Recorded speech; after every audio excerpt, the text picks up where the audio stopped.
Перед покупкой оружия у многих возникает вопрос, сколько весит оружие. И хочу вкратце рассказать, сколько весит оружие Север.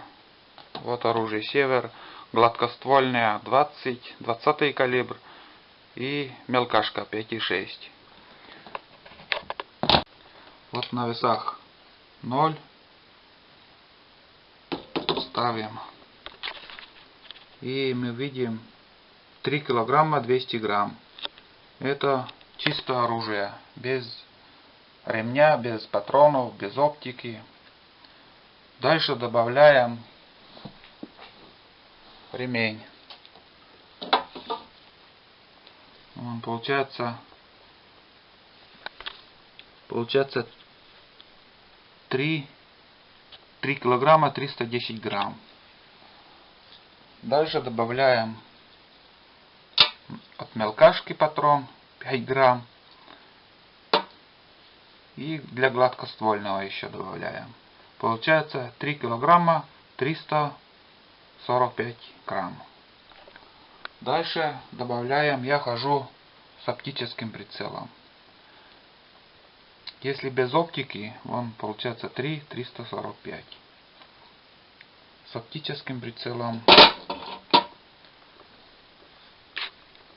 3 килограмма 845 грамм. Это уже полная комплектация оружия Север. И вот не скажу, что очень легкое оружие. За целый день, когда вот ходишь, на плечах таскаешь, плечи начинают подуставать, цифры меняются. 3845, 3850, полная комплектация.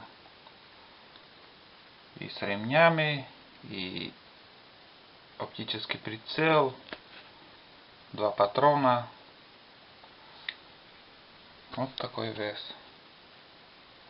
Выводы делайте сами, брать, не брать, по весу, как там, понравится, не понравится, сколько будете ходить, на плечах таскать или же на технике, может на буранах или на лодке, машине, я не знаю, кто как охотится. Лично я хожу в основном пешком, и плечи устают. Не скажу, что очень легкое оружие. Ну вот и все. Вкратце рассказал, показал. Если кому интересно насчет оружия Север, какой вес у него. 3200 чисто оружие, без ничего. Пустой, без ремня, без патронов.